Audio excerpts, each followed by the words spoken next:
Bueno, entonces, nada más por si alguien no vino, se lo comentamos, ¿no? Que creo que por ahí en el Piran Johnson es la página impresa 746.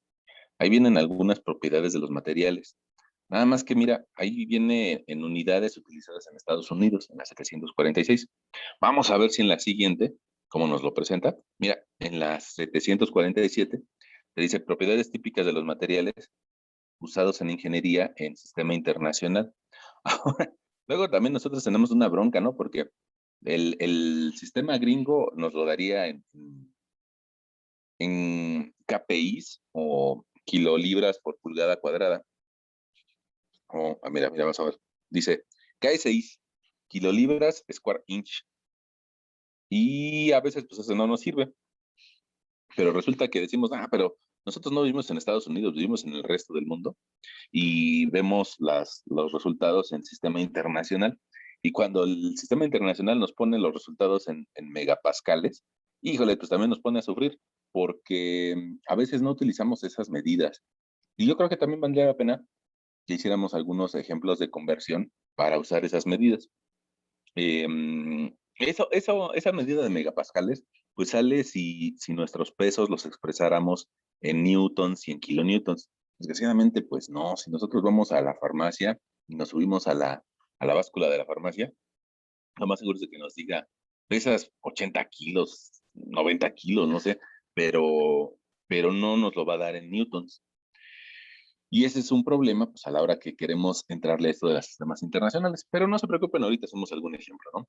Y en la página 748, pues trae otros materiales, ¿no? Tal vez un poquito menos utilizados para nosotros, como podría ser un titanio o un plástico de nylon.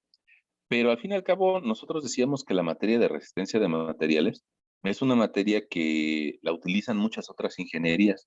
Probablemente algún ingeniero biotecnólogo, un biotecnólogo o alguien que anda en robótica, le interesaría los valores del titanio porque va a ser una prótesis de un brazo. Y bueno, pues evidentemente que tiene que saber si el brazo va a soportar o no los diferentes esfuerzos que se puedan presentar. Y ahí yo creo que podríamos tener un punto de regreso en nuestra clase anterior. Diferentes esfuerzos que se puedan presentar. Eh, Ustedes me van a decir, pues es que nada más vimos un esfuerzo, el esfuerzo sobre el eje axial. O probablemente me digan que ni siquiera les quedó claro eso, ¿no? Entonces yo creo que pues lo podemos ahondar. Bueno, vamos a dejar esa lámina por ahí y vamos a regresar a nuestro espacio donde podemos rayar. Y vamos a pedirle aquí una nueva hoja. Y bueno, eh, nosotros la sesión anterior platicamos de que algo pues, parecería nuevo, ¿no? Que se llama esfuerzo. Y ese esfuerzo resulta que de forma muy simple, la más simple de todas, nosotros lo definimos con una letra griega que es sigma y que esa letra es igual a fuerza entre área. Eh, Nosotros también decíamos de que esa cantidad que le llamamos esfuerzo, tal vez en el nivel medio superior le decíamos presión. Y le decíamos así, pues porque es más fácil de entenderlo, ¿no? Fuerza entre área. Pero más adelante ustedes verán que eso de esfuerzo tiene unas implicaciones mayores porque las cosas que se deforman tienen un estado de esfuerzo. Y eso significa que tienen presiones en todas las direcciones. Em, Fuerza entre área. Y también vimos otro concepto que se llamaba deformación unitaria. Deformación unitaria. Y utilizábamos la letra epsilon y decíamos que la deformación unitaria era la longitud final menos la longitud inicial entre la longitud inicial. Eso me parece que fue lo que veíamos en nuestra sesión pasada. Y hicimos un poquito de referencia acerca de que pues, Robert Hooke fue el primero de los que empezó a investigar estos temas y que él nos había heredado un sistema para entender estos dos conceptos a través de una gráfica esfuerzo-deformación.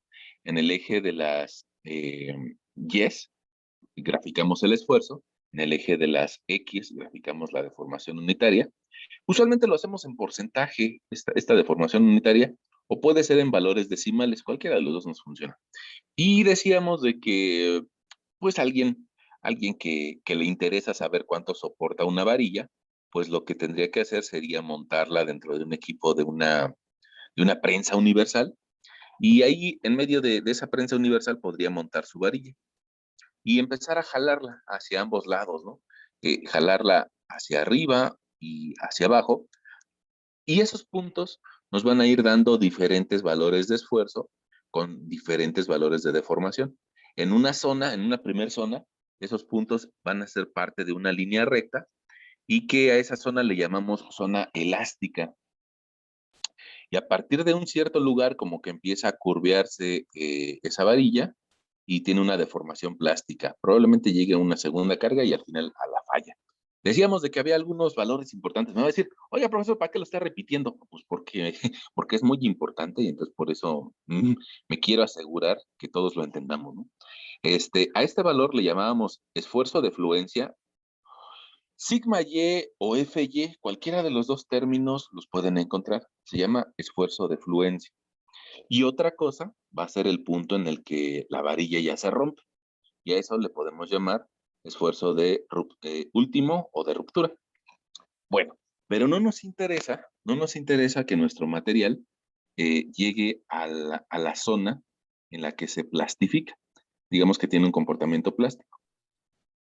Ok, eso honestamente yo no quisiera que llegáramos a esa zona, sino más bien hay que tratar que nuestro material trabaje dentro de la zona elástica.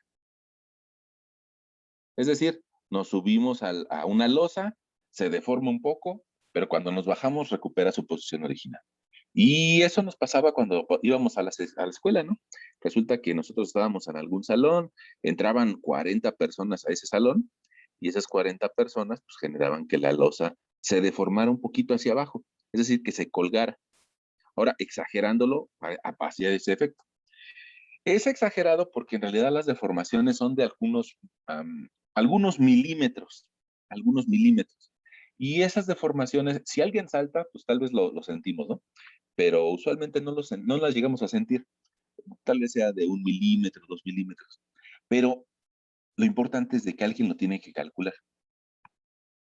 Alguien tiene que decirnos si la deformación que se va a dar ahí en esa losa, cuando alguien se ponga a saltar, o si todos los 40 personas nos ponemos a saltar ahí, si esa deformación va a ser admisible o no, y si todavía nos vamos a sentir cómodos estando ahí o no, porque no sé si alguien de ustedes se haya subido en alguna ocasión a un puente colgante.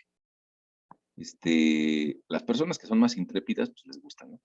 Pero esos puentes colgantes resulta que son bien, para las personas que son un poquito angustiosas, no les gustan, ¿no? Como yo.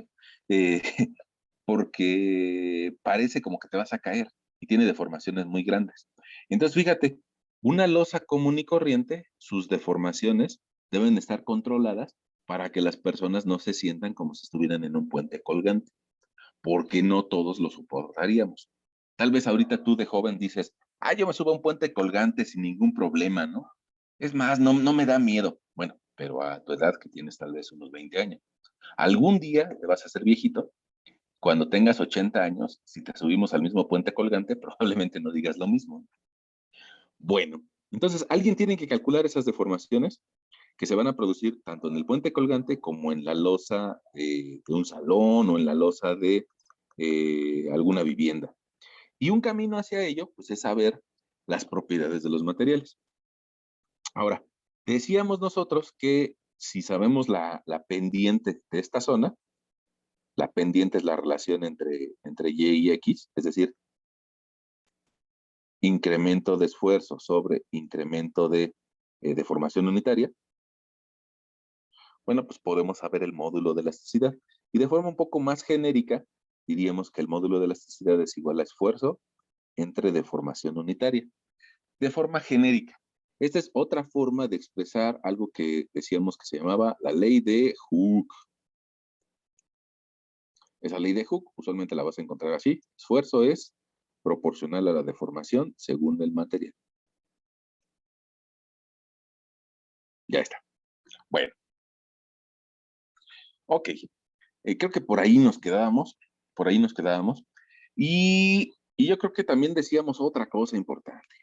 Fíjate que decíamos de que en la rama de la construcción, usualmente hacemos trabajar al acero, lo hacemos trabajar a tensión. Es para lo que aguanta muy bien. Mientras que el concreto y tal vez otros materiales, tal vez como una madera, resulta que estas las hacemos trabajar a compresión. Y probablemente, yo creo que sí te acuerdas, de que tú llevaste un curso de estática y en ese curso de estática te decían que las armaduras solamente resisten fuerzas a compresión o a tensión. Y en ese curso de estática, bueno, pues tal vez te ponían, tu profesor te ponía una cierta carga con alguna configuración y después te pedían que dijeras si los elementos estaban trabajando a tensión o a compresión. Eh, Alguien podría en este momento decir, pues entonces los elementos que estén trabajando a tensión hay que hacerlos de acero, mientras que los elementos que se estén comprimiendo, pues tal vez hay que hacerlos de concreto. Pero si nos asomamos a la ventana, pues muy probablemente nos daremos cuenta de que eso no es así, sino que lo más seguro es de que una armadura prácticamente siempre la vemos que está hecha de un solo material. Y no necesariamente significa que todos los esfuerzos van a ser atención, ¿no?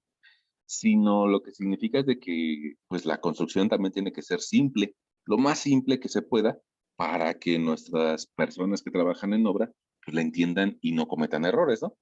Entonces, resulta que en una armadura, en algunas ocasiones, a pesar de que el acero solamente o es bueno trabajando a tensión, bueno, en algunas armaduras lo hacemos trabajar a compresión y a tensión. No, mi armadura, ¿no? Ok. Ahora, lo malo es de que el acero no es muy eficiente trabajando a compresión. Si no me crees que no es eficiente trabajando a compresión, te pido que tal vez tú veas por ahí una varilla en la calle o tal vez en tu misma casa tengas alguna varilla un poco larga y que le apliques una fuerza de compresión axial y te darás cuenta de que muy rápidamente pues empieza a pandearse. Y eso significa que no se rompe, pero se pandea y entonces no aguanta la compresión. Entonces resulta que para diseñar por compresión hay que revisar algunos aspectos que están muy de la mano de pandeo. En cambio, la tensión es un poco más sencilla, porque la tensión solamente es fuerza axial. Apareció este término de fuerza axial, y creo que por eso regresamos a este concepto. Mira, no todos los cuerpos son cargados de la misma forma. Las armaduras, sí, las armaduras buscamos que solamente resistan fuerzas axiales. ¿Qué significa axial? Bueno, axial significa sobre el eje. Entonces, esa pieza que yo te acabo de dibujar aquí, vamos a replicarla un par de ocasiones. Y resulta que los esfuerzos de los que estábamos platicando, o ese sigma, lo estábamos considerando para una fuerza que actúa sobre su centroide. Fíjense que ustedes ya llevaron eso de los centroides, ¿no? Pues ya podrían identificar dónde está el centroide de la cara o de la sección transversal. Bueno, pues esa fuerza que va hacia arriba y en este caso, en esa fuerza que también va hacia abajo y que está pasando por su centroide, y que está pasando por su centroide, va a tener como consecuencia eso que le llamamos esfuerzo axial y que ya lo habíamos encontrado como fuerza entre áreas. Pero no es el único tipo de esfuerzo. Ese esfuerzo lo que intentaría sería romper a la figura sobre su eje principal. Pero hay otros tipos de esfuerzos. Resulta que alguien se puso de ocioso y dijo, no, pues es que yo no me interesa aplicarle una fuerza a lo largo de su eje, sino que le quiero aplicar una fuerza de forma transversal. Entonces, imagínate que aquí alguien dice, yo le quiero aplicar aquí una fuerza hacia ella, pero la pieza probablemente esté recibiendo una fuerza en un sentido contrario. Ah, pues eso también la pone a sufrir, nada más que ahí la pone a sufrir porque en un área, va a intentar degollarse esa pieza y va a intentar degollarse de tal forma, que tal vez te la voy a poner aquí al ladito, poquito, a ver, vamos a ver si me sale. Digamos que lo que quiere hacer ese sistema de fuerzas es tal vez sacarla de su posición de equilibrio o donde está bien, es decir, la quiere cortar.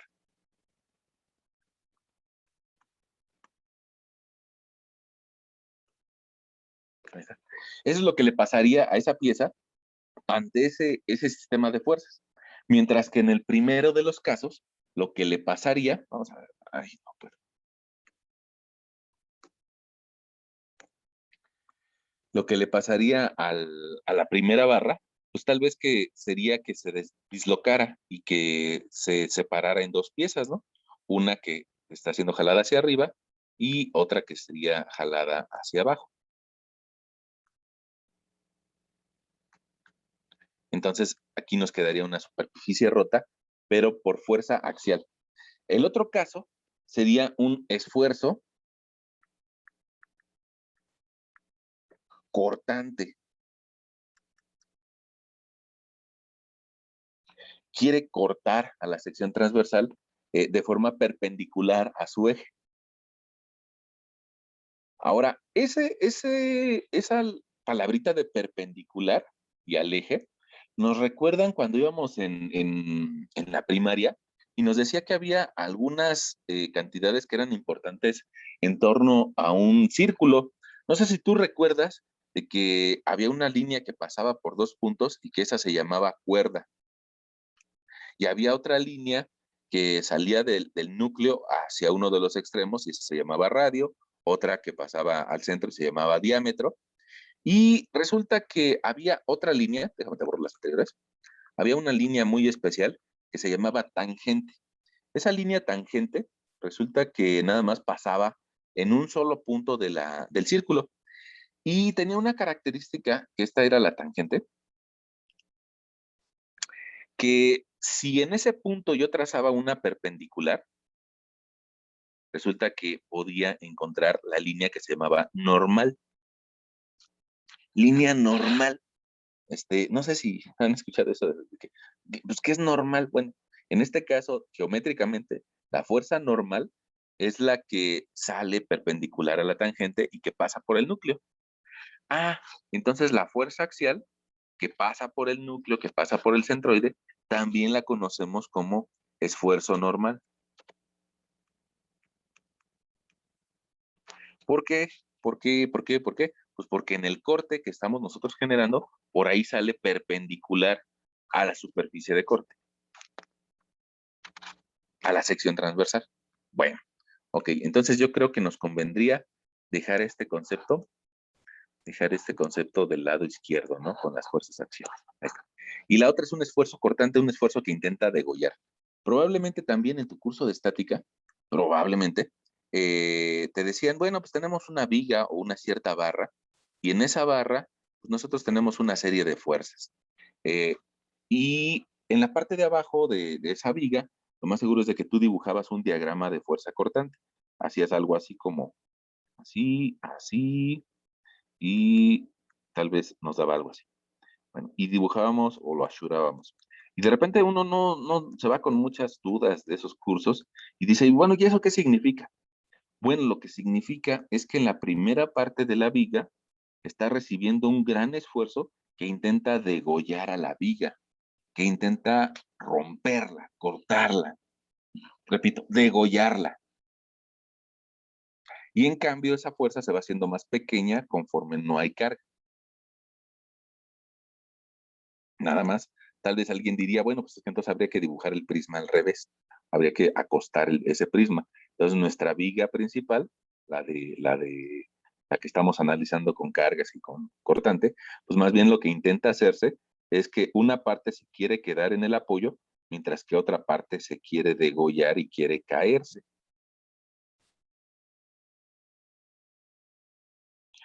Ahí está recibiendo la fuerza del apoyo y las dos fuerzas extras, ¿no? Entonces, al inicio tiene más esa posibilidad de degollarse o de cortarse.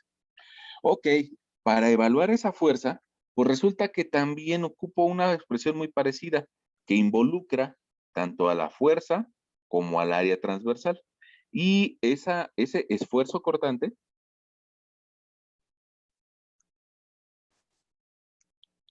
lo simbolizamos con una letra tau. Con una letra tau, si te das cuenta, es una T un poquito estilizada, esa tau, y es igual a fuerza entre área. Nada más que en esta ocasión, la fuerza actúa perpendicular al área. Vamos a ponerle por aquí, que la fuerza es perpendicular al área. En cambio, en el esfuerzo axial no, actúa sobre el eje, ¿no? Bueno, y otro caso que me gustaría tal vez que tuvieras es un caso que se llama por torsión, un esfuerzo torsionante. Imagínate esta pieza, nada más que déjame cambiarle del colorcito para que sea más evidente el efecto que quiero que veas. Imagínate esa pieza que alguien, en lugar de aplicarle un esfuerzo sobre su centroide, digamos que le quiere aplicar un par de fuerzas, uno en una arista y otro en otra arista. Bueno, la consecuencia es de que esa pieza va a intentar girar sobre su eje axial y muy probablemente, pues tal vez le lleve a tener un cierto giro. Ese giro, pues nos llevaría a que toda la pieza se deforme y ese sería un efecto de torsión.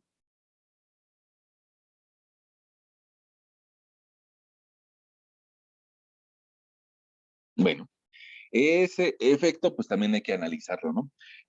¿Por qué? ¿Por qué hay que analizarlo? Porque resulta que las cosas no fallan solamente por un efecto. Hay algunas cosas que fallan por uno y otras que fallan por otro. Pongamos, yo te diría, tal vez alguien me diría, pues es que nosotros pues, estamos pensando en hacer un edificio, ¿no? Y ese edificio pues va a tener un montón de pisos y ese montón de pisos, pues la columna que está debajo de todos ellos, pues probablemente lo que va a sentir va a ser una fuerza axial. En condiciones estáticas va a sentir una fuerza axial. Esa columna, déjame te la dibujo por aquí con volumen, esa columna, pues resulta que la gran mayoría del tiempo va a estar recibiendo una compresión sobre su eje axial. Y bueno, la gran mayoría del tiempo, digamos que su esfuerzo al que hay que cuidarla es por compresión. Pero ese edificio no siempre va a estar en condiciones estáticas. Probablemente algún día llegue un sismo. Y el sismo lo que hace es de que mueve al terreno en una dirección y luego la mueve en otra, y luego la vuelve en una dirección y luego en otra. ¿Qué quiere decir? Que nosotros si estamos encima de la Tierra, a veces nos sentimos como que nos jalan hacia un lado y a veces sentimos que nos jalan hacia el otro. Bueno, pues ¿qué le va a pasar a ese edificio? Déjame te lo simplifico aquí.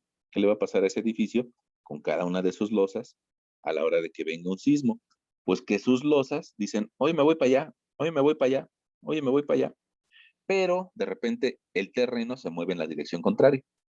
Entonces, pues aquí tenemos el efecto de que una parte va en un sentido y otra parte va en otro. Eso termina por tronar a las edificaciones. Ahora, esa fuerza que va en un sentido y en otro es muy parecido a lo que ves aquí, la fuerza cortante. Bueno, ahora, ¿qué le pasa a las edificaciones en un sismo? Pues las que sufren más a veces llegan a generar unas fisuras en la planta baja, unas terribles X. ¿Por qué? Pues porque, mira, déjame volver a dibujarte este primer espacio de la planta baja, porque en algún momento el terreno lleva hacia la izquierda cuando la losa superior todavía llega el primer movimiento que va hacia la derecha. Si le sumamos el peso del edificio y que no puede girar, bueno, pues ese sistema de fuerzas o ese sistema de vectores termina por generar una fisura. Ahora, tú has sentido que los sismos van y vienen, o sea, primero van en norte-sur y luego de sur a norte, o primero van de este a oeste y luego de oeste a este. Entonces, cuando se regrese o cuando cambie de polaridad, me va a dar la otra fisura. Y por eso se me genera un sistema de X en la planta baja de algunas edificaciones cuando están sometidas a sismo. Usualmente si se generan las X quiere decir que ya hay un daño significativo y que alguien especializado la tendría que revisar, ¿no? Bueno, y resulta que también a veces en edificios altos se llega a presentar el fenómeno de torsión. Sobre todo porque las plantas en muchas ocasiones no tienen las mismas masas. Probablemente una planta de entrepiso sea uniforme, pero probablemente la planta de azotea en algún lugar tenga los tinacos. Y entonces eso hace que cuando viene el sismo, como que la planta de azotea no vibre igual que la de abajo. Y eso va a provocar una cierta rotación. Usualmente no es tan significativa con los sismos, pero sí hay casos de algunos edificios que se han caído por rotación en un evento sísmico. Bueno, ahora, a mí me interesaba que vieras que hay diferentes tipos de esfuerzo, uno cortante, otro axial, otro por torsión. Hay otro esfuerzo que vamos también a platicar nosotros, que se llama esfuerzo por flexocompresión. Probablemente, mira, una viga probablemente nada más reciba carga vertical y eso nada más lo llevaría a tener un esfuerzo por flexión. Ah, mira, esfuerzo por flexión. El esfuerzo por flexión lo podemos calcular a partir del valor de momento multiplicado por la distancia máxima del centroide a la fibra exterior de la viga, entre la inercia.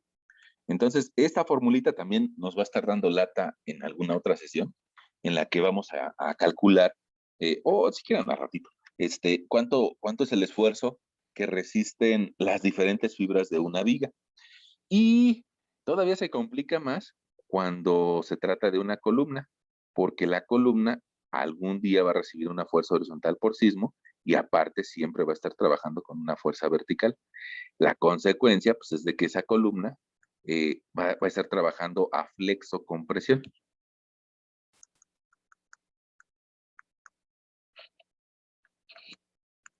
Y ya se pone mucho más interesante, ¿no?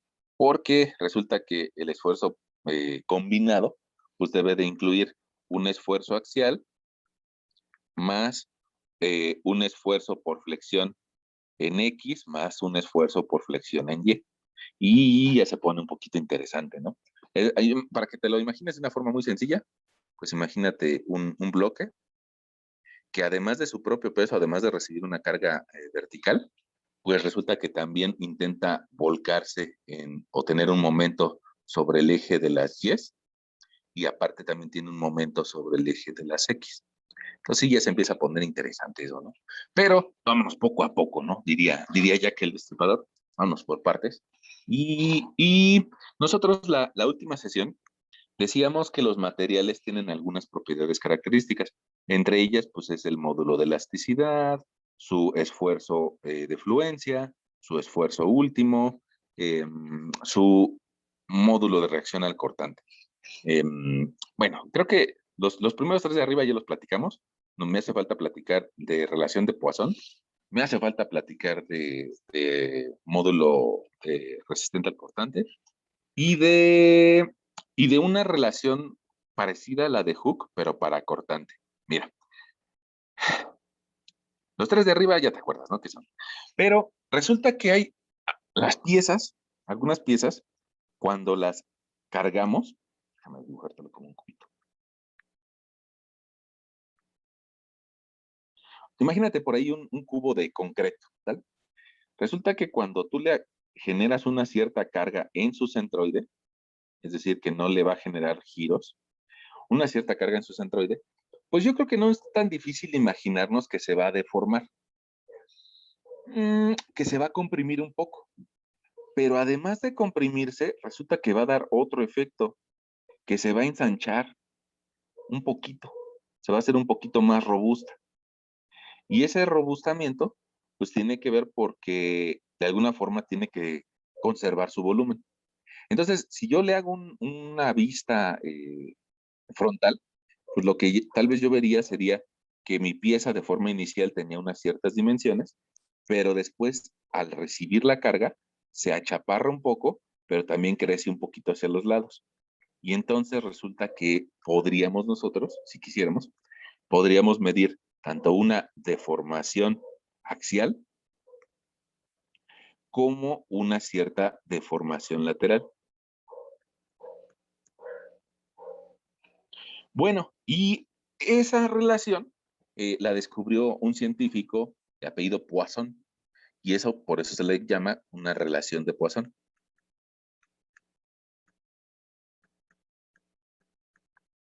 Alguien me va a decir, oiga, pero profesor, ahí dice Poisson, no dice Poisson. Pero es que es francés. Relación de Poisson. Bueno, la relación de Poisson, eh, en muchas ocasiones la simulamos como una letra B, pero con una parte un poquito rara. A veces la simbolizamos así, a veces la simbolizamos con una letra mu. Y la relación de Poisson es la relación existente entre la deformación lateral y la deformación axial. En algunas ocasiones, pues es bastante importante y en otras no. Pongamos, en el caso del concreto,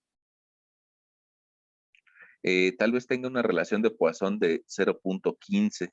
Es relativamente baja, pero si nos vamos tal vez al caso de una arena pura, pues probablemente tenga una relación de Poisson de 0.30. Pero pongamos una arcilla o un hule, pues tengan una relación de Poisson de 0.50. Ahora, no puede haber relaciones más altas de 0.50. Eh, mm, Nos meteríamos en un problema matemático. Por decírselos de una forma muy sencilla, es como cuando queremos hacer una división entre cero, ¿no? Nos da una indeterminación, eso es mucho más que decir que es infinito. En realidad es un problema, pues, ahí matemático. Bueno, entonces, la relación de Poisson, el valor mínimo tiene que ser mayor de 0.10 y el valor máximo, pues, es 0.50. Y entre esos dos valores anda la mayoría de los materiales. Cada uno de ellos, pues, va a tener diferentes valores. Ok.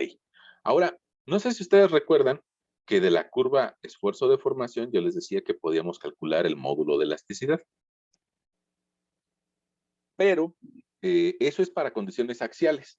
Ahora, existe otro módulo que se llama módulo de rigidez al corte, módulo de rigidez al corte, que atiende a la deformación que se presenta de forma lateral. Es decir, cuando mi cuerpo originalmente tiene una configuración, pues, rectangular, si quieres, y se le aplica una cierta fuerza lateral y la base no se quiere mover. Entonces la consecuencia es de que se va a empezar a deformar de forma lateral y probablemente se corte, probablemente se degolle, como lo que decíamos acerca del esfuerzo cortante. Y nosotros podemos obtener ese módulo de rigidez al corte G. Inclusive hay quienes le llegan a utilizar una letra G un poco cuadrada. G. Ese módulo de rigidez al corte lo podemos calcular en función al módulo elástico del mismo material. Es decir, E entre dos veces 1 más la relación de Poisson. Entonces, mira, ya utilizamos la relación de Poisson para encontrar la rigidez lateral. E, o sea, el módulo de elasticidad es módulo elástico axial o sobre el eje principal. En cambio, la G es módulo de rigidez ante una fuerza lateral. Ya está. Eh, y así como existe una ley de Hooke. Profe, ¿puede Sí. repetir eso que no lo entendí? Mira, vamos a suponer, eh, yo creo que nos va a ayudar inclusive a darle otro contexto. Mira, eso del cortante, eso de rigidez al corte, no sé si te pudieras imaginar una repisa. Vamos a imaginarnos una repisa. Por aquí hay un muro y bueno, yo creo que muchos de nosotros en alguna ocasión hemos instalado alguna repisa. Mira, esa repisa a veces la compramos en la tlapalería, tiene una forma como triangular, ¿no? Ok. Y esa forma triangular usualmente tiene algunas perforaciones para que metamos unos tornillos. Entonces, nosotros por aquí arribita hacemos un taladro en el muro y metemos un tornillo. Ahí está. Y luego en la parte de abajo también metemos otro tornillo. Ahí está, ahí está nuestro tornillo. Bueno, si nosotros fuéramos un poquito más especiales y le hiciéramos el zoom al tornillo, pues probablemente veríamos algo así, su cabeza del tornillo y una espiga.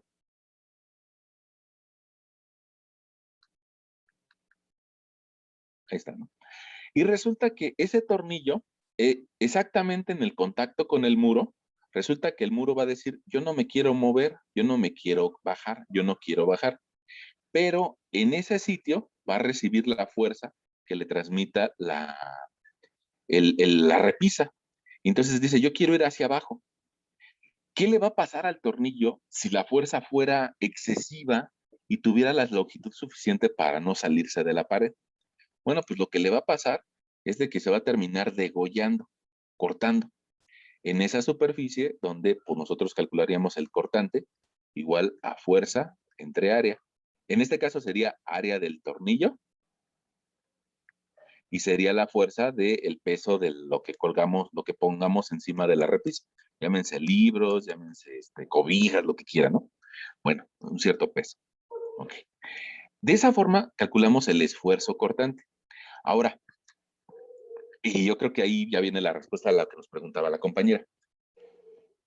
Así como nosotros decíamos de que una varilla la jalamos hacia ambos lados y nos genera una curva esfuerzo-deformación, y de esa podemos tener una relación constante para saber cuánto se va a deformar en función al esfuerzo que le empezamos a transmitir.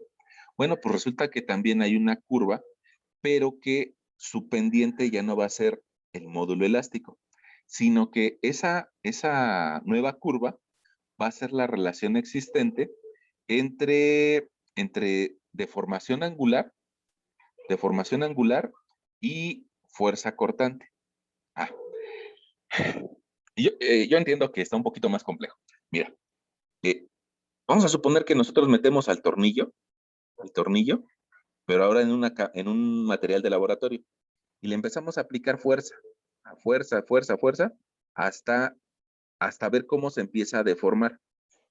La realidad es de que se va a intentar deformar haciéndose de lado el tornillo. Mira, a propósito le pongo la cabecita como sería en su posición original. Pero eso va a tener como consecuencia una cierta deformación angular. A esta deformación angular le podemos poner el símbolo gamma, y lo que significa es que se va abriendo de forma lateral. Ahora, esa deformación la podemos graficar contra el esfuerzo cortante. O sea, a medida que le vamos poniendo más presión a la repisa, pues se va deformando más y más. Y resulta que también le podemos encontrar su relación de pendientes. Nada más que como ahora es una deformación lateral, ahora se llama módulo de rigidez al cortante. De forma, pues tal vez un poquito teórica, usualmente los libros nos lo explican así con el bloque.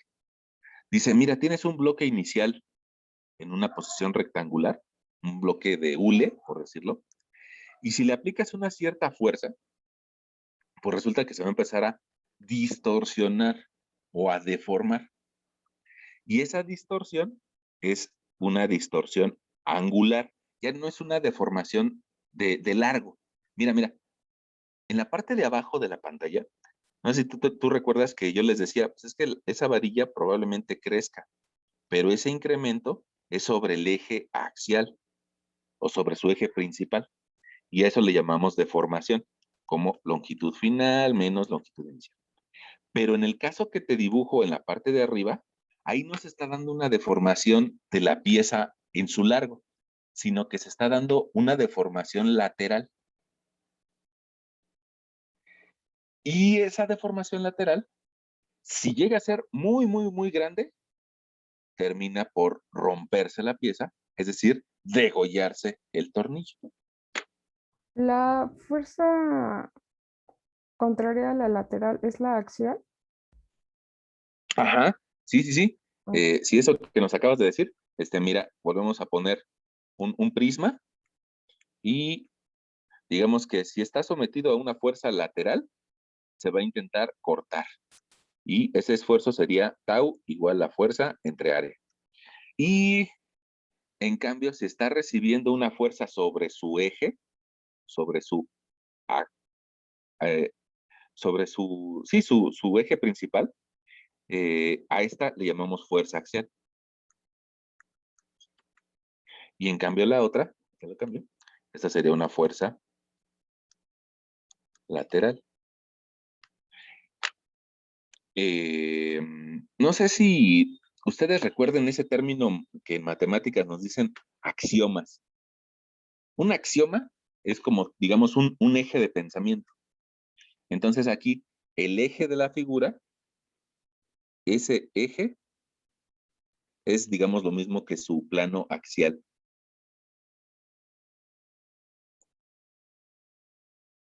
Profe, Sí, la fórmula que puso de Tao sobre fuerza entre área, me parece, es lo de la fuerza axial, no, ¿no? este es esfuerzo cortante. Ojo, aquí aparece la palabrita esfuerzo cortante, que es diferente a fuerza cortante. Bueno, sí, yo sé que nos estamos tal vez complicando las cosas. Bueno, sí. Bueno, la fuerza axial me genera esfuerzo axial. Y ese sería fuerza entre área. Y ustedes me van a decir, pero pues sí es la misma fórmula. Sí es la misma fórmula, pero la fuerza está actuando de forma distinta. La fuerza axial actúa sobre el eje del elemento. En cambio, la fuerza cortante actúa perpendicular al eje del elemento.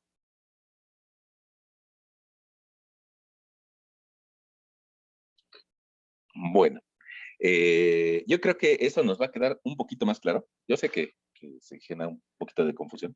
Si empezamos a hacer ejemplos, si empezamos a hacer algunos ejemplitos. Vamos a hacer algunos, ¿cómo ven?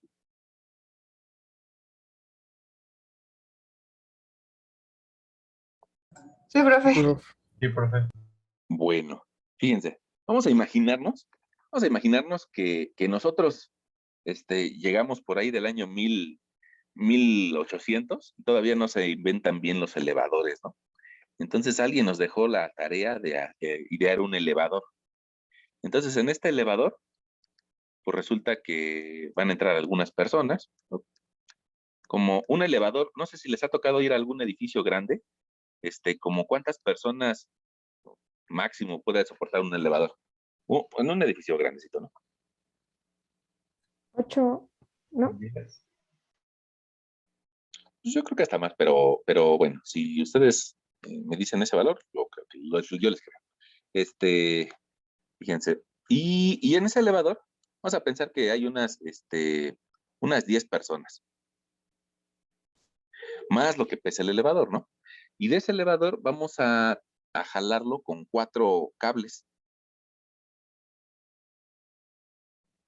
de acero.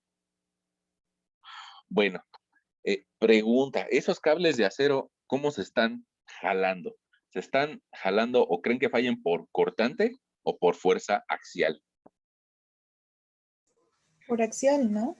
Ándale, Por por acción. axial. Ajá, resulta que nosotros tenemos ese cable que está siendo jalado hacia arriba, jalado hacia abajo, y esas fuerzas están pasando por su eje.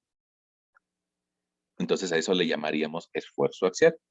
Bueno, eh, vamos a pensar que esos cables, como es la primera vez que nosotros lo estamos haciendo, vamos a pensar que son de 3/8 de pulgada, ¿no? Este, cada, cada uno de estos cables, ah,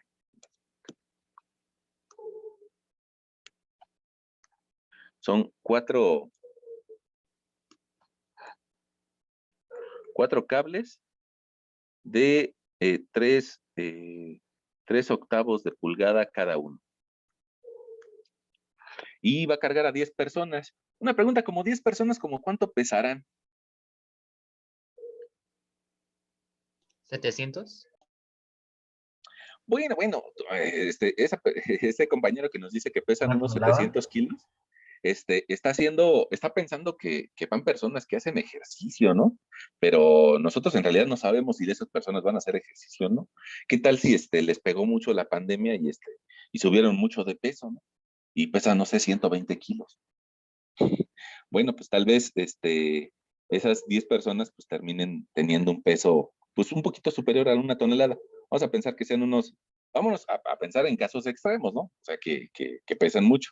Vamos a pensar en 1,200 kilogramos, ¿no? Ahí está, 1,200 kilogramos. ¿Cómo, ¿Cómo cuánto creen que pese el elevador para esas 10 personas? 2 toneladas o 3. 1 tonelada. Va, vamos a ponerle más, más unos 2,000 kilos, 2 kilogramos del elevador. Ok, entonces en total nos dan 3,200 kilogramos, ¿no? Ok. Si pusimos esos 4 cables de forma simétrica, bien colocaditos, pues resulta que nosotros podríamos calcular el esfuerzo en cada cable, ¿no?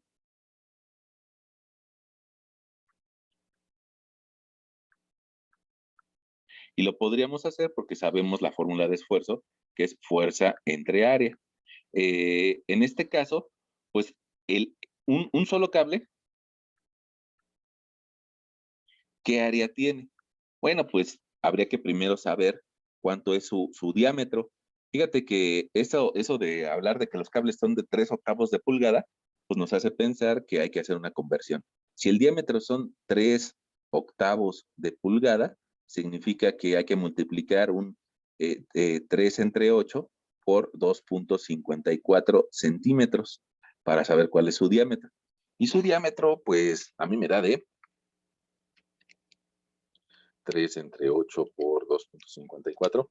A mí me da de 0,95. 0,9525 centímetros. Ahora, si yo quiero calcular el área de un solo cable, pues tendría que multiplicar pi por diámetro al cuadrado entre 4. O bien, multiplicar pi por radio al cuadrado. Cualquiera de las dos me da el área de un solo cable. Entonces, por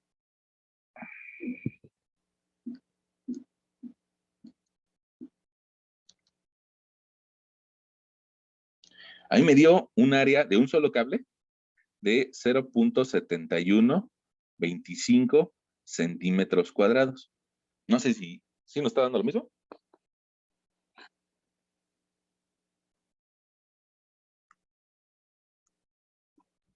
Sí, profe. Profe, también sale.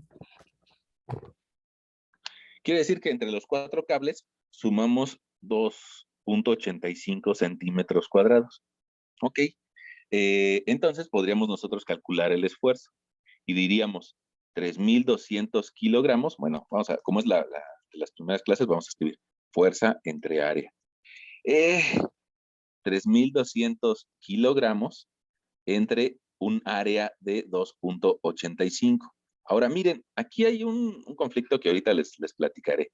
El esfuerzo que vamos a encontrar nos va a dar 3,200 entre 1,100, 1,122.71 kilogramos sobre centímetro cuadrado.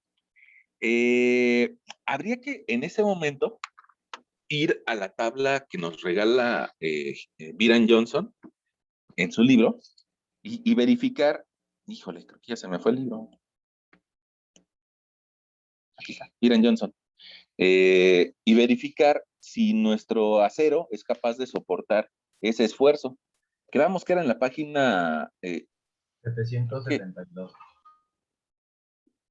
en 672, ¿no? No, 700. Bueno, en la página del PDF, 772 empezaba. Ok.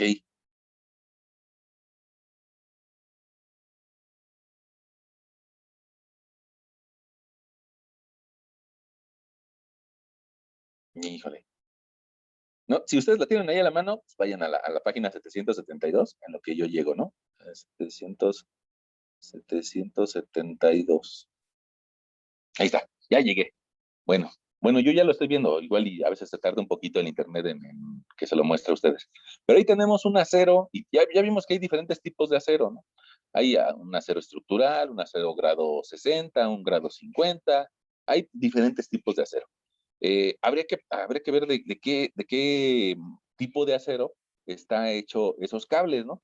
Pero como decíamos que estábamos como en 1800, que todavía no sabemos eso, pues podríamos tomar cualquiera de esos, ¿no? Si quieren, nos podemos ir al más malito. Dice que en la parte de arriba dice resistencia última, pero nos está dando esos valores en KSIs.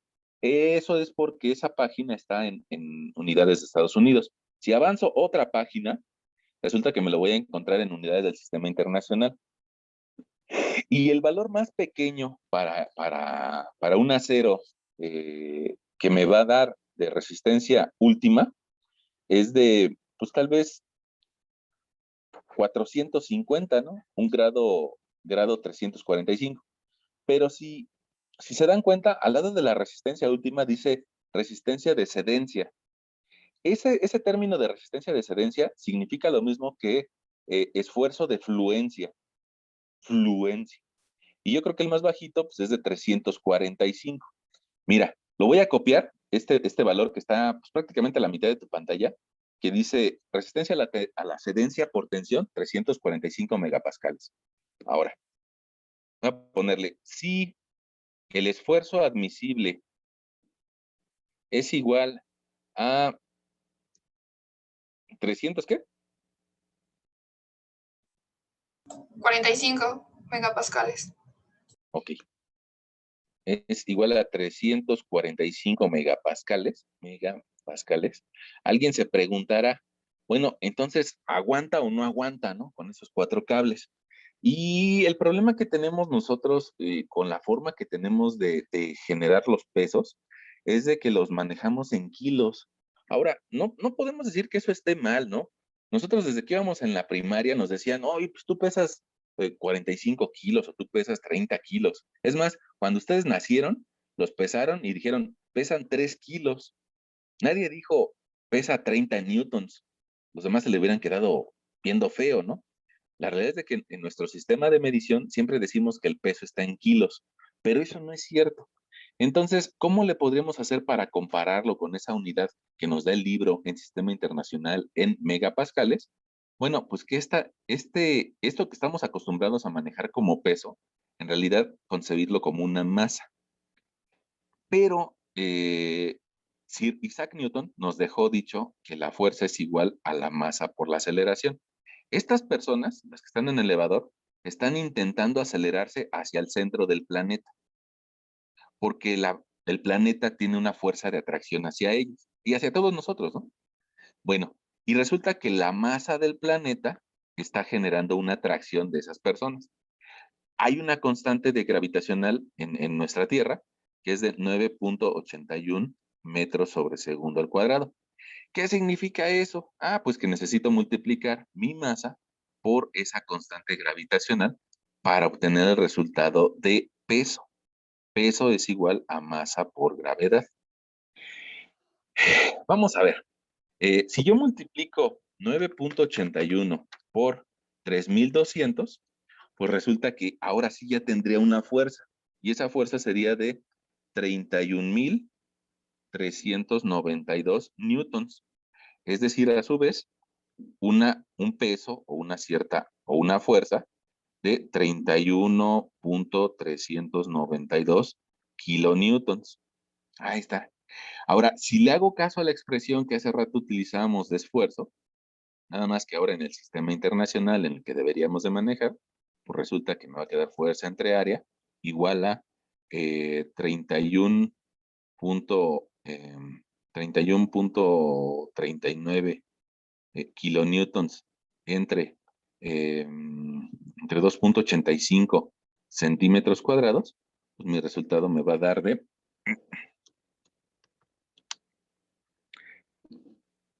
11.014.73. En este caso serían kilonewtons centímetro cuadrado. Ok, kilonewtons por centímetro cuadrado. Fíjense que un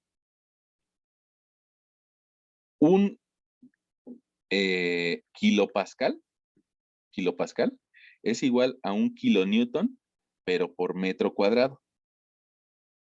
Entonces, esa expresión que encontramos, pues ya casi la tenemos, pero nada más hay que cambiar, en lugar de que esté en centímetros cuadrados, a que sea a metros cuadrados.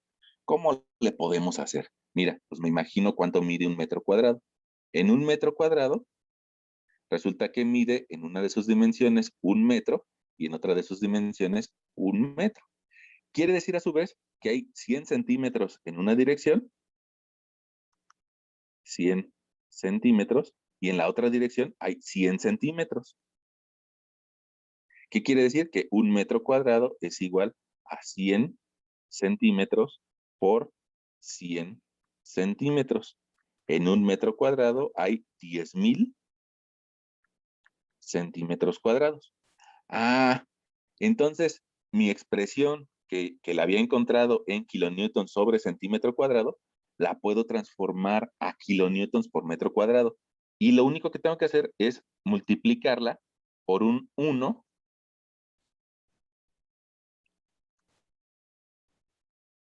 pero multiplicarlo por un 1 disfrazado. Todos estarán de acuerdo conmigo que si lo multiplico por 1 me va a dar lo mismo. Pero no lo voy a hacer tan directo de eso de multiplicarlo por 1, sino que lo voy a multiplicar por centímetros arriba, 10,000 centímetros cuadrados entre un metro cuadrado. Esa multiplicación me permite eliminar a los centímetros y mi resultado ya va a tener kilonewton sobre metro cuadrado. Ahora, si multiplico 11,014 por 10,000, pues resulta que mi resultado me da de 110 millones, Profe, tengo una duda. 147,368. Sí. Bueno, es que en la división de 31.39 entre 2.85 sale, bueno, no Ya, sale ese resultado de 11,000, sale ya. 11.014. Ah, ok. 11 punto. 0.14 y no Ok. sale 11,000. Ok, sí se veía un poquito raro. 11.014. Ok, ahora ese 11.014 lo multiplico por 10,000.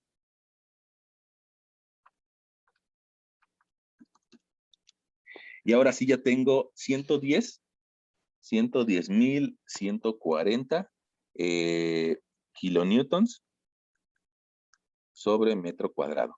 Eso significaría 110,140 kilopascales. Si le quito 3 ceros, resulta que ese esfuerzo va a ser igual a 110.14 megapascales. Y lo que nos está diciendo el Viran-Johnson es de que el esfuerzo admisible era de 345 megapascales. Entonces, a mí me parece, no sé si ustedes están en desacuerdo o no, pero a mí me parece que el esfuerzo admisible es mayor que el esfuerzo que está soportando cada uno de esos cables. Y pues con eso pues, estamos diciendo de que no se va a romper o no va a ceder. Ahora, ahí en el Viran-Johnson dice esa palabrita, ceder. Nosotros tal vez ayer, o la sesión anterior más bien, nosotros le habíamos puesto otro nombre. Que el Viran-Johnson nos dice esfuerzo de cedencia, nosotros le habíamos puesto esfuerzo de fluencia. ¿Qué significa? ¿Qué significa ese esfuerzo de fluencia? Lo que significa es de que en la primera etapa le puedes cargar y descargar y va a volver a su posición original. Pero a partir de ese punto, le aplicas la carga de las 10 personas y ya no va a regresar a su posición original, se va a deformar y va a tender a irse hacia la falla. Pero si bajamos a las personas, ya no va a regresar a su posición original. Eso no nos gustaría en el elevador. Imagínate que se suben las 10 personas y que se deforma, se asienta el elevador y que ya no regresa a su posición original. Pues como que nos daría miedo, ¿no? Nos daría miedo de que muy probablemente nos estemos acercando hacia una etapa de falla. Entonces, lo que habría que buscar, o lo que usualmente buscamos, es no llegar a esa etapa, sino que nuestros esfuerzos solamente vayan de 0 y que en este caso lleguen a un valor de 110.14. A pesar de que todavía tengo un cierto margen, podría llegar incluso al valor de 345, pero no quiero llegar hasta allá, nada más quiero que se quede antes de ese valor de fluencia o de cedencia. Con ese esfuerzo, yo me doy cuenta de que no se va a romper. No se van a romper los cables. Van a trabajar bonito. Inclusive, si se llegaran a subir personas que todas pesan 200 kilos. Profe, ¿Por qué? Sí. ¿qué tan cerca se puede estar del valor de fluencia? Esa es una pregunta interesante. Bueno, tu factor de seguridad te va a determinar eso. Es decir, fíjate, nosotros podríamos calcular ahorita un factor de seguridad ante la afluencia y obtendremos un valor de 110. No, el factor de seguridad sería al revés. 345 entre 110.14. Ese factor de seguridad nos estaría dando de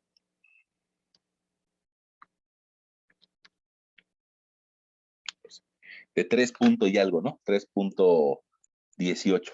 Alguien me va a decir, o sea, pongamos, imagínense, el dueño me va a decir, estás gastando mucho, ¿no? Oye, ¿no podemos poner cables más delgados? Salen más baratos, ¿no? Y probablemente el ingeniero diga, órale, vamos a poner cables más delgados.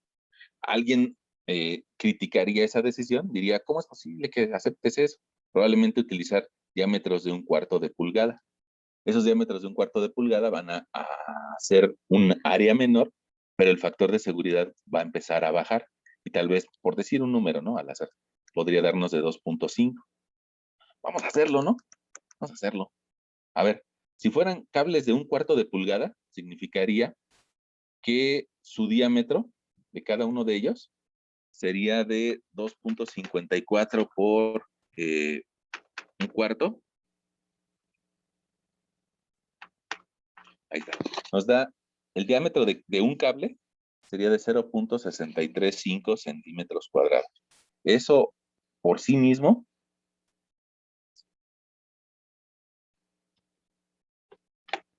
por pi entre 4 me parece que nos daría un área de 0.316 centímetros cuadrados.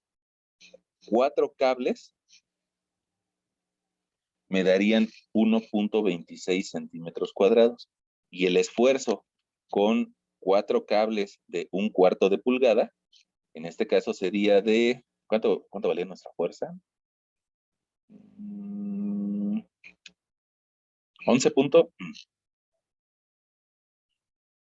31.39 kilonewtons entre 1.26. Esa división, 31.29 entre 1.26, nos da de 24.83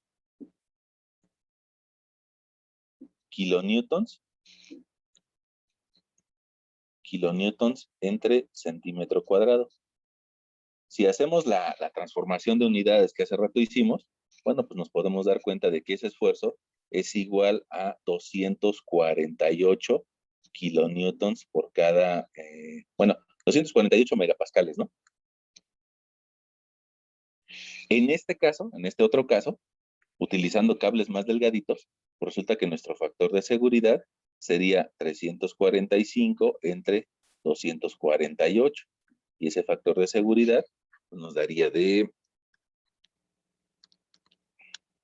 1.39.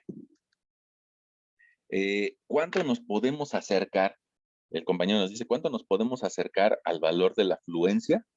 Pues depende del reglamento que te rija. Así como se los planteé yo a ustedes en 1800, pues tal vez no existía un reglamento de construcciones. Pero pongamos el reglamento de construcciones para elementos que están a tensión pura, nos habla de que debemos de tener un factor de resistencia de 0.6. El inverso del factor de resistencia nos va a dar el factor de seguridad. 0.6 inverso nos va a dar que el factor de seguridad mínimo, que debemos de tener es de 1.66. Si te das cuenta, este valor en 1.39 ya no está cumpliendo con el factor de seguridad. No se va a romper, pero acorde a las normas actuales, tal vez que manejan unos ciertos factores de seguridad o unos factores de resistencia, no, en la actualidad no nos permitirían colocar esos 4 cables de 1/4 de pulgada. Tendríamos que irnos por la otra opción. Ahora, les decía, bueno, antes, creo que alguien nos quería preguntar algo, pero antes de eso, me gustaría comentarles. Las normas técnicas complementarias tanto de criterio y acciones a tomar en cuenta en el diseño estructural de las edificaciones, las normas que dependen del reglamento de construcciones, hablan de diferentes esfuerzos que se pueden presentar. Uno de ellos es el de tensión, y para ese esfuerzo de tensión suele manejar este valor de 0.6 como factor de resistencia. Les decía, el factor de seguridad prácticamente es 1 entre el factor de resistencia. Nada más que ahí les tendría que platicar de otra cosa. En las normas utilizan un sistema que se llama LRFD. LRFD. Y lo que significa eso es de que las cargas hay que amplificarlas. O sea, no solamente vamos a diseñar con los 3,200 kilos, sino que hay que ponerles un factor de carga. Pensar que esas personas pueden ser más gordas o que alguien puede, ya ven que, no sé si ustedes vivan en donde hay un elevador, pero yo durante algún tiempo viví en Tlatelolco y y hay personas que se pasan de lanza, ¿no? O sea, perdón, que meten el refrigerador al elevador el día que se están cambiando.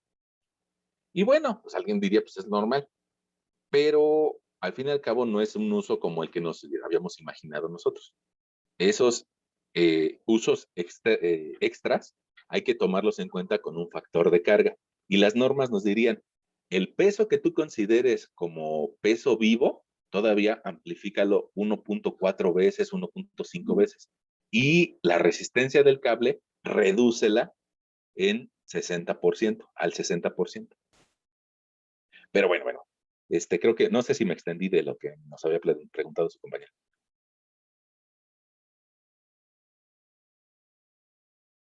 Si hay un factor de seguridad mínimo, pues depende de si hay una normativa local, y si no, pues nosotros lo podemos establecer. Alguien quien diría, bueno, pues con 1.4 es suficiente. Hay quien diría con 1.5 es suficiente. Pero algo importante, y que yo creo que sí nos gustaría que ustedes lo vieran, es de que lo que buscamos es no acercarnos al punto de fluencia. Entre más lejos, mejor. Para algunas vigas que nosotros vamos a realizar más adelante, hay un factor de resistencia para flexión que nos permite acercarnos hasta el 80% de su valor. Pero no más, 80%. En este caso, el que yo te digo de tensión pura, nada más nos permite acercarnos hasta el 60%. Si aquí tuviéramos el 100%, bueno, si diseñamos por flexión, nos podemos acercar al 80% del valor de fluencia. Si diseñamos por tensión, nos podemos acercar a un 60% del valor de fluencia. Alguien me va a decir, pero es que es muy poquito, ¿no? O sea, me está diciendo que aguanta 100 y que nada más puede utilizar hasta 60. ¿No está siendo demasiado tímido? Bueno, pues sí, pero es la norma, ¿no? No lo digo yo. Y la otra es de que pues ahí siempre hay que tomar en cuenta que los materiales puede ser que sufran alguna deficiencia. Fíjense, y las varillas, no sé si han visto que en alguna ocasión se empiezan a corroer. Entonces, pues tal vez lo que nosotros ahorita estamos considerando es el área bruta de esos cables, el área completa. Pero si no les diéramos mantenimiento a ese cable, probablemente la humedad se lo empiece a comer y le empieza a generar un efecto como que una parte se empieza a dañar y otra parte de otro lado se empieza a dañar y otra parte se empieza a dañar de otro lado. Y entonces el cable original, después de algunos años, pues resulta que va a tener un área reducida. Ese efecto del área reducida es por lo que nos dicen no te pases del 60%. No te pases, ¿no? O probablemente en el proceso de colocación del cable, pues también probablemente le peguen. Y entonces, por esa razón, pues debemos de alejarnos del valor de fluencia. Ahora, incluso, y eso también vale la pena tomarlo en cuenta, incluso si nos llegáramos a acercar al valor de fluencia, probablemente no se va a romper. Todavía tiene una resistencia extra. Y esa resistencia extra, miren, déjame cambio de pantalla, es lo que nos da por ahí bueno, cualquier material, llámese en cualquier libro, que nos lo mencionan como esfuerzo último. Híjole, se volvió a regresar. Bueno, no sé si vieron ustedes que hay otro valor de esfuerzo que se llama esfuerzo último. Y ese es un poco más alto. Todavía hay un margen de seguridad al que no queremos llegar. Al que no queremos llegar. Fíjense, último comentario acerca de eso. Yo les decía, no sé si se los dije o no, en la sesión pasada, acerca de un coche, un auto. Vamos a suponer que tú vienes manejando tu auto y te pasas la velocidad que debería de ser, creo que 80 kilómetros por hora en la ciudad. ¿Por qué? Pues tienes mucha prisa y vas manejando más rápido, ¿no? Bueno, si de repente llegas a chocar, lo que le va a pasar al cofre, pues es de que se va a arrugar. Y el cofre y otra parte del auto, ¿no? ¿Qué quiere decir en ese choque? Pues que llegamos a la zona plástica, que llegamos a una deformación permanente. Ya no va a regresar a su posición original después de deschocarlo, por decirlo de alguna forma. Ya llegamos a la zona que se deforma y que ya no nos sirve ese cofre, que ya queda demasiado deformado. Probablemente no se rompió al 100%, pero ya se plastificó. Bueno, perdón. ¿Cómo ven? O alguien nos iba a decir otra duda, ¿no?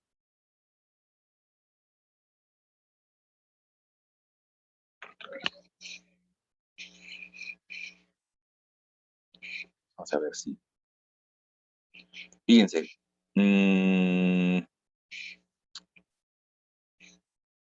Vamos a ver si ahora lo podemos entender, pero ahora por compresión.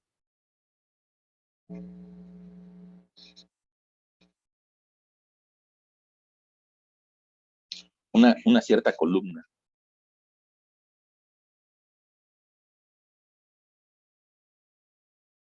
Una columna, y esa columna pues va a recibir el peso de algunos niveles arriba, ¿no? Vamos a pensar tal vez en un edificio de unos 10 niveles. Ese edificio de 10 niveles, en la columna que está en la planta baja, pues recibe el peso de los otros niveles. Déjenme darles un cierto valor. Yo tal vez ahí les diría que tal vez esté recibiendo unas 500 toneladas. Una columna de planta baja.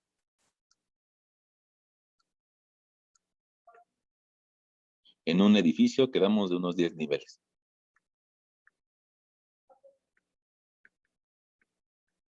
Ok, probablemente tú habrás escuchado en alguna otra materia que el concreto no tiene una resistencia a la tensión, pero que sí tiene una resistencia a la compresión después de 28 días, ¿no? Y que esa resistencia a la compresión se obtiene de ensayar cilindros de concreto, es decir, tomamos, cuando se está colando esa columna, se toma un cilindro y se manda al laboratorio, después de 28 días, lo someten a una cierta compresión y nos dicen, mira, el esfuerzo o el esfuerzo de compresión de ese cilindro, pues tal vez sea de unos 250 kilogramos por cada centímetro cuadrado. Es lo que nos diría, ¿no? En nuestro sistema. Otra vez, tal vez esté mal que utilicemos kilogramos sobre centímetro cuadrado. Tal vez de forma internacional deberíamos utilizar 25 megapascales. Pero la realidad es de que si ustedes van o piden una dosificación de concreto, lo van a encontrar con la parte de abajo, no lo van a encontrar para 25 megapascales, lo van a encontrar para 250 kilos centímetro cuadrado. Bueno, ¿eso qué significa? Pues que ese concreto, lo más que nos aguanta son 250 kilogramos por cada centímetro cuadrado. Se va a empezar a deformar, hasta que rompa. E incluso tiene una gran zona plástica. No se comporta como plástico, pero sí sus deformaciones son grandes. Y entonces para el concreto, tal vez nos convendría manejar un esfuerzo máximo o un esfuerzo admisible del orden de 0.8, es decir, el 80% del F'C. Entonces, nuestro esfuerzo admisible va a ser igual a 0.8 por 250, pues 200, ¿no? 200 kilogramos sobre centímetro cuadrado. Ok. Y eso sería una parte de estar seguros, ¿no? De tener un diseño seguro. Ahora, aquí una pregunta. Un edificio de 10 niveles, ¿cómo cuánto miden sus columnas?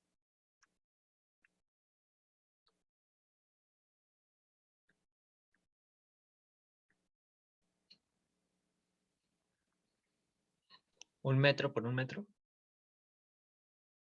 10 niveles, 1 metro por 1 metro. Podría ser, podría ser. ¿Cómo ves si vamos, déjame hacerla de dueño, ¿no? Oye, es que está muy caro. 1 metro por 1 metro. ¿Cómo ves si la ponemos de 80? Bueno, vamos a intentarla con 80 por 80. Resulta que nuestra área transversal, el área de esa columna, sería de 0.8 por 0.8. En este caso, 0.8 por 0.8 nos va a dar de 0.64 metros cuadrados. Y si va a estar recibiendo un peso, que ya quedamos que eso en realidad es masa, ¿no? Pero si está recibiendo esa masa de 500 toneladas, pues resulta que nosotros podríamos calcular el esfuerzo como fuerza entre área y nos daría 500 toneladas entre 0.64 metros cuadrados, pues nos daría tal vez un esfuerzo de 500 entre 0.64 igual a 781 kilogramos sobre centímetro cuadrado. ¿Qué podríamos decir de una forma muy sencilla de ese esfuerzo? ¿La columna lo va a aguantar o se va a romper?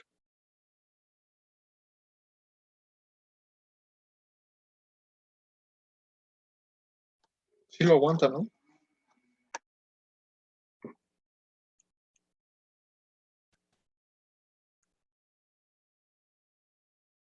¿Cómo es 781.25 kilogramos sobre centímetro cuadrado comparado con 200 kilogramos sobre centímetro cuadrado? ¿Es mayor, menor o igual? Pues, menor. Es mayor, Ok. entonces no lo aguanta, ¿no? Ok, entonces no lo resiste. Ok, no lo resiste.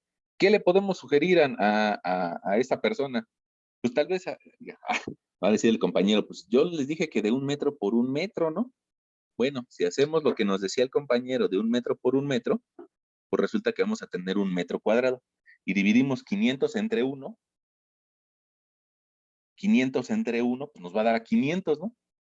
Y 500 es mayor que 200. Entonces tampoco pasa con 1 metro. Pues entonces eso nos ayudaría a despejarlo más bien. Fíjate, si la fórmula es esfuerzo igual a fuerza entre área, y nosotros sabemos que lo que puede soportar van a ser 200 kilogramos sobre centímetro cuadrado, pues entonces, si sabemos que tenemos una fuerza de 500 toneladas, podríamos despejar el área necesaria. ¿Cómo la despejamos? Nos quedaría área necesaria es igual a 500 toneladas entre 200 kilogramos sobre centímetro cuadrado. El área necesaria, en este caso serían 500 entre 200, sería de 2.5 metros cuadrados. Pero ese es el área. Entonces, si yo quiero que sea cuadrada, o sea, una sección de columna igual en X que igual en Y, pues entonces yo podría encontrar el lado como la raíz de 2.5, ¿no? 2.5 metros cuadrados. La raíz de 2.5 resulta que me da que necesito que tenga 1.58 de cada lado para que no se rompa. Si ya estamos en 1.58, pues alguien diría, bueno, pues con las de 1.60, ¿no? Ok, alguien se va a quejar, ¿no? Evidentemente que el arquitecto probablemente se queje. Oye, es que están muy grandes tus columnas.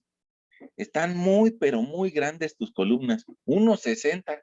Tengo una prima que mide menos de 1.60, ¿no? ¿Qué quiere decir? Que tal vez mi prima podría acostarse aquí al ladito de la columna y apenas me diría eso, ¿no? No, pues están muy grandes. ¿Qué le podríamos dar de opción?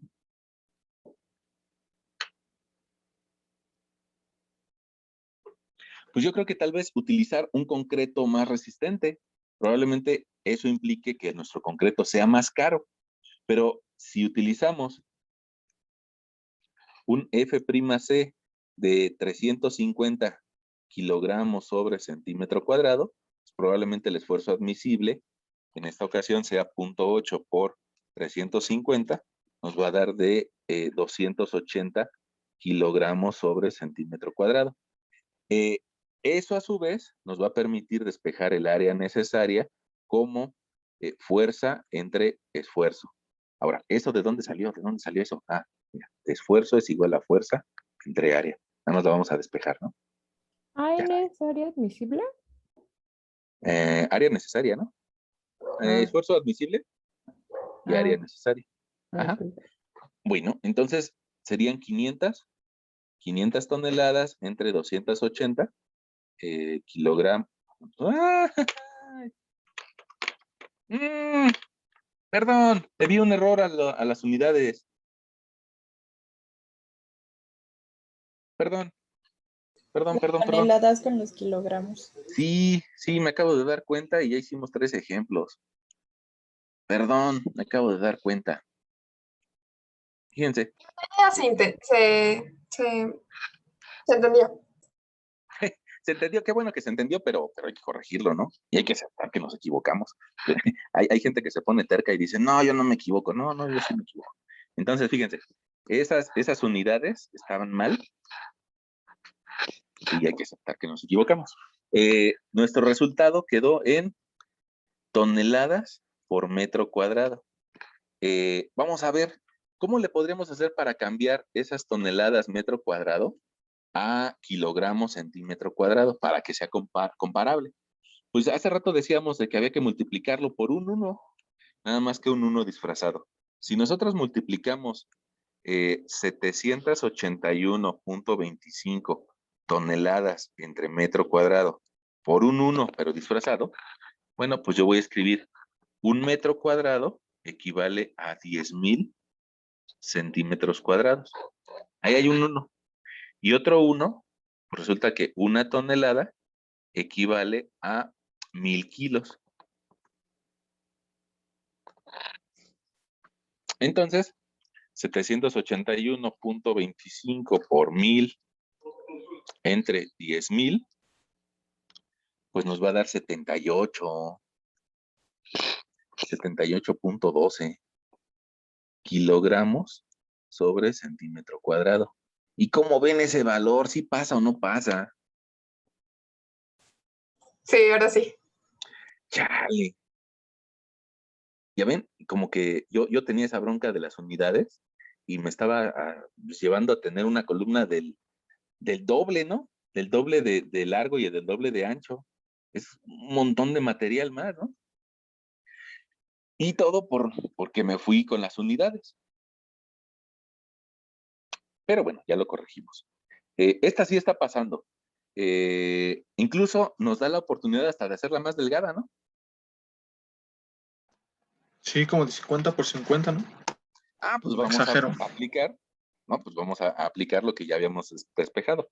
Fuerza entre área, pues entonces el área es igual a fuerza entre esfuerzo. Y en este caso serían 500 toneladas. 500 toneladas, vamos a agregarle los 3 ceros para que sean kilos.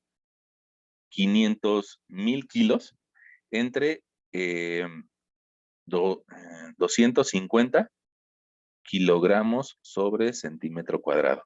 Resulta que si yo divido 500,000 entre 250, me da de 2,000 centímetros cuadrados. Si le sacamos la raíz a ese valor,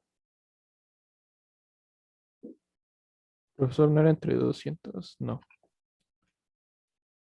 así. Sí, por la restricción, ¿no?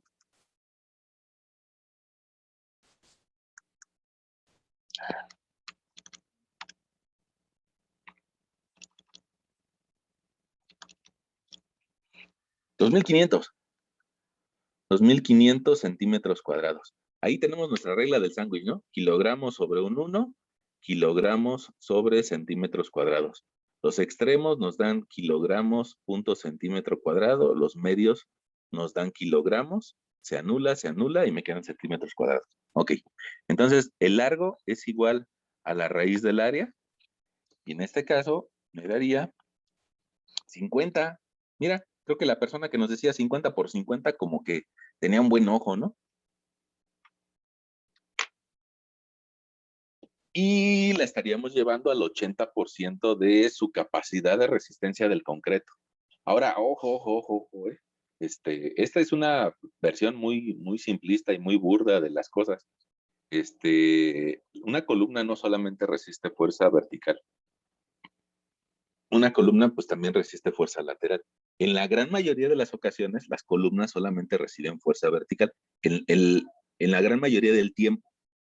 Pero cuando viene el sismo, pues ahí sí va a recibir una fuerza lateral y se generan efectos pues medio complicados. Porque, fíjense, el sismo no solamente puede llegar en una dirección, sino que puede llegar en dos direcciones, ¿no? Lo que pasó en el 19, ¿no, profe? Pues bueno, mira, es que en el 19 lo que más nos afectó es de que fue un sismo muy cercano. Mira, usualmente nosotros tal vez incluso hasta en la ciudad ya estamos acostumbrados a los sismos, pero estamos acostumbrados a los sismos que vienen desde las costas de Michoacán, desde las costas de Guerrero, desde las costas de Chiapas. Y eso genera que la distancia hacia la Ciudad de México sea grande. El problema del sismo del 2017 es de que se generó más cercano, hacia la zona de Puebla, sí, hacia la zona de Puebla, ¿no? Entonces la distancia fue menor, por eso, bueno, generó muchos estragos aquí. Además de que, mira, si nosotros hacemos uso de nuestra materia de dibujo y cortamos al país, bueno, pues ese país, digamos que, ahí está nuestro país. La gran mayoría de los sismos se generan enfrente de las costas de Guerrero, enfrente de las costas de Michoacán, por la subducción de la placa de cocos debajo de la placa americana, pero tiene más distancia para ir perdiendo energía. Como ese otro sismo fue por la subducción también de la placa, pero en otro sitio más cercano, pues resulta que la distancia fue menor y que tuvo más componente vertical. Digamos que, evidentemente que mi dibujo está amplificado, ¿no? Pero la flecha negra tiene más kilómetros en X para perder energía. Y el efecto de un sismo normal, pues llega muy horizontal. En cambio, el sismo que se generó en Puebla, digamos que llegó muy vertical. En realidad, todos los sismos tienen las tres componentes. Tienen una componente norte-sur, tienen una componente este-oeste, y también tienen una componente de vibración sobre el eje Z, ¿no? Entonces, mira, este-oeste, norte-sur y de elevación. Probablemente alguna de sus tías o alguna de sus abuelitas, en mi casa pasa eso, ¿no? Probablemente alguna de sus tías o de sus abuelitas lleguen a decir, es que fue un sismo oscilatorio.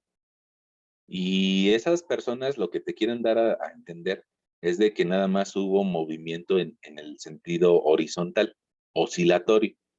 Y de repente vas a escuchar algún nombre que no es bueno desde el punto de vista técnico, pero alguien que te diga, es que este fue un sismo trepidatorio. Está mal dicho eso, pero lo que te quiere decir esa persona es de que es un sismo en el que se sintieron las tres componentes. No te pelees con las personas, no las corrijas, luego se enojan. Pero, pero en esencia es eso, ¿no? Todos los sismos tienen las tres componentes, pero en el sismo del 17 hubo más componente vertical. Y bueno, y un montón de cosas más, ¿no? Bueno, pero todas las estructuras, cuando llega un sismo, sienten fuerza lateral. Y es una broncota eso, porque miren, hace ratito, no me desvío mucho, Hace ratito nosotros platicábamos de que el centro del planeta nos atrae a todos con una cierta aceleración gravitacional. Entonces, el edificio que nosotros tengamos por aquí, exagerado, pues de forma normal tiende a acelerarse hacia abajo. Pero cuando se genera el sismo, pues se generan fuerzas horizontales. Y esas fuerzas horizontales son las que ocasionan que el edificio se mueva hacia un lado y después se mueva hacia el otro. En algunos sitios, la fuerza horizontal que se genera llega a ser muy importante. Sobre todo, enfrente pongamos de las costas de Guerrero, prácticamente la fuerza lateral que se siente en un sismo en Acapulco es como del 80% de la gravedad hacia abajo. Entonces, esa fuerza es muy grande. Está acostumbrado a que baje el 100% hacia abajo y en un ratito se transforma en un 80% lateral. Aquí en la Ciudad de México hay sitios que tienen una aceleración de 0.45, hay otros sitios que tienen una aceleración de 0.32 y hay otros de 0.16. Bajo las normas viejas, ¿no? Las normas nuevas ya no te hablarían de esos valores. Pero imagínate, si tú pesas, vamos a suponer que te dibujamos aquí, si tú pesas 100 kilos hacia el centro de la Tierra, resulta que si te toca el sismo tal vez en la zona del aeropuerto o tal vez en alguna zona de Iztapalapa, cuando hay un sismo podrías llegar a pesar de forma lateral 45 kilos. Entonces, para que se empiecen a dar una idea de que pues, ¿por qué se generan las broncas, ¿no? Ahora, lo bueno de este humanito que puede pesar hacia los lados un cierto peso, es de que él tiene rodillas. Él tiene rodillas y tiene músculos. Entonces, en base a sus rodillas y a sus músculos, pues digamos que los puede rigidizar o generar fuerza para no caerse. El edificio no tiene rodillas ni músculos y entonces, pues por eso sufre más. Hay algunos intentos de tratar de ponerle, entre comillas, músculos, que son disipadores sísmicos, que son, pues para decirlo de una forma fácil, un pistón que se actúa cuando viene el sismo. La Torre Mayor tiene disipadores sísmicos, más o menos de ese estilo, unos pistones, como unos músculos que se actúan para equilibrar el sismo. Como tú activas tus músculos cuando vas en una micro y de repente frenan con mucha fuerza, pues activas los músculos para no caerte. Entonces la Torre Mayor tiene algo parecido. Pero es bastante costoso eso, ¿eh? Bueno, perdón, me desvié tantito. Oiga, profe, ya son las 5:40. Ah, perdón, se me fue, perdón. No, incluso no hay ningún problema si alguien se sale o que me avise, ¿no? Es que está interesante lo que dice. Ok, bueno, bueno, una disculpa por el problema de las unidades que tuvimos, pero creo que ya lo corregimos. Nos vemos en la siguiente sesión, ¿sale? Sí, profe, muchas gracias. Sí, profe, gracias. Bueno, Nos vemos, profe. Hasta luego.